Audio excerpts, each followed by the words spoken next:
आखिर चंद्रयान 3 से भारत और दुनिया को क्या फायदा होने वाला है? मिशन 2 के कंपैरिजन में चंद्रयान मिशन 3 का खर्च काफी कम है। चांद तक के अपने सफर में कहां तक पहुंचा होगा? चंद्रयान का मकसद क्या है? चांद पर ऐसा क्या है जिसके बारे में हमारे पास ठोस जानकारी नहीं है। दोस्तों, आपको पता ही होगा कि 14 जुलाई को शाम 2:35 पर चंद्रयान 3 को सफलतापूर्वक लॉन्च कर दिया गया था।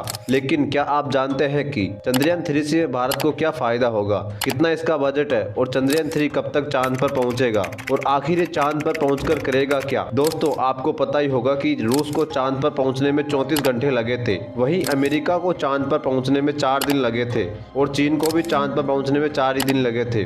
तो अब सवाल ये उठता है कि फिर चंद्रयान 3 यानी कि भारत को चांद पर पहुंचने में 42 दिन क्यों लगेंगे? आज की वीडियो में चंद्रयान 3 के बारे में ये सारी बातें जानने वाले हैं। गाइस, ऐसी ही इंटरेस्टिंग वीडियोस देखने के लिए इस वीडियो को लाइक करके चैनल को सब्सक्राइब कर लीजिए।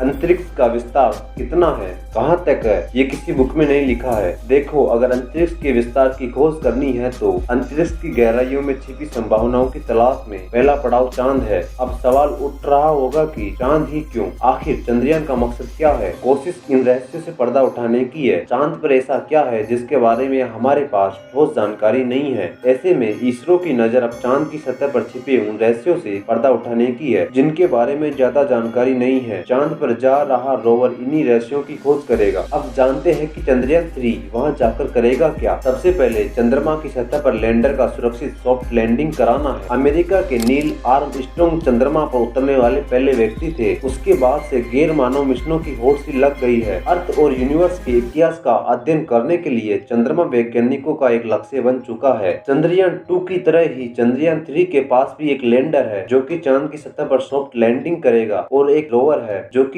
चांद की सतह पर घूमेगा और सबसे पहले वह चांद की सतह की तस्वीरें भेजेगा, चांद की मिट्टी की जांच करेगा, चांद के वातावरण की रिपोर्ट देगा, चांद का केमिकल विश्लेषण करेगा, चांद पर मौजूद यूनिवर्स खोजेगा, चांद पर क्या पानी का कोई अंश है इसका पता लगाएगा। अगर साउथ पोल पर पानी और खनिज मिलता है तो ये विज्ञान के लिए बड़ी कामयाबी होगी। नासा के अनुसार चांद के साउथ पोल पर बर्फ है और यहाँ कई नेचुरल रिसोर्सेज भी मिल सकते हैं। आपके मन में सवाल उठ रहा होगा कि इससे भारत को क्या फायदा होगा। सबसे पहले बता दूं, खास बात ये है कि अगर लैंडर की सॉफ्ट लैंडिंग होती है तो इससे भारत की ताकत को बढ़ावा मिलेगा। यह न केवल देश की स्पेस एक्सपेंसिंग की दौड़ में मदद दिलाएगा, इम्पैक्ट इंडियन इकोनॉमी में भी कंट्रीब्यूट करेगा। जॉब क्रिएशन से लेकर प्राइवेट इन्वेस्टमेंट में बढ़ोतरी होगी, यहाँ तक कि टेक्नोलॉजिकल एडवांस में भी चंद्रयान 3 मिशन इंडियन इकोनॉमी को बूस्ट दे सकता है। According to report, Indian space economy 2020 में 9.6 बिलियन यूएस डॉलर की थी और ये अनुमान लगाया जा रहा है कि 2025 तक ये बढ़कर लगभग 13 बिलियन यूएस डॉलर तक ही हो जाएगी। वैज्ञानिकों के अनुसार चंद्रयान 3 को चांद तक पहुंचने में करीब 42 डेज का समय लगेगा। इसरो चीफ सोमनाथ के अनुसार चंद्रयान 3 23 अगस्त की शाम 5:47 पर चंद्रमा की सतह पर लैंड कर सकता है। ऐसे में भारत उन 4 देशों की लिस्ट में शामिल हो जाएगा जो कि चांद पर पहुंच चुके हैं। हालांकि गौर करने वाली बात यह है कि भारत जिस चंद्रयान 3 को चांद तक पहुंचने में ऑलमोस्ट 45 डेज का समय लग रहा है, उन मिशन को चीन और अमेरिका जैसे देशों ने महज 4 दिन में ही पूरा कर लिया था। चीन ने 2010 में चांद E2 स्पेसक्राफ्ट लॉन्च किया था। इसने चांद से धरती की दूरी मात्र 4 दिनों में ही पूरी कर ली थी। चंद्रमा पर 3 इंसानों को ले जाने वाला अमेरिका का पहला अपोलो 11 ने भी 4 दिन से थोड़े ज्यादा समय में ही चांद की दूरी तय कर ली। आखिर सवाल ये उठता है कि फिर भारत को यानी चंद्रयान 3 को इस मिशन में इतना समय क्यों लग रहा है? दरअसल इसरो के पास इतने शक्तिशाली रॉकेट नहीं है जो कि चंद्रयान 3 को सीधे चांद के रास्ते भेज दे। अपोलो 11 मिशन में यूएस ने ट्रांसलूनर इंजेक्शन यानी कि TLI नाम की ट्रांजैक्टरी का यूज हुआ था। मतलब लॉन्च व्हीकल ने पहले अपोलो स्पेसक्राफ्ट को धरती की कक्षा में पहुंचाया, फिर वहां से शक्तिशाली इंजन स्पेसक्राफ्ट को चांद के रास्ते पर भेजा गया। इसके लिए 6 मिनट तक रॉकेट को जलाया रखा गया और किसी बुलेट की तरह अपोलो 11 को चांद की ओर रवाना किया गया। अब बात करें इसकी बजट की तो चंद्रयान 3 का कुल बजट ऑलमोस्ट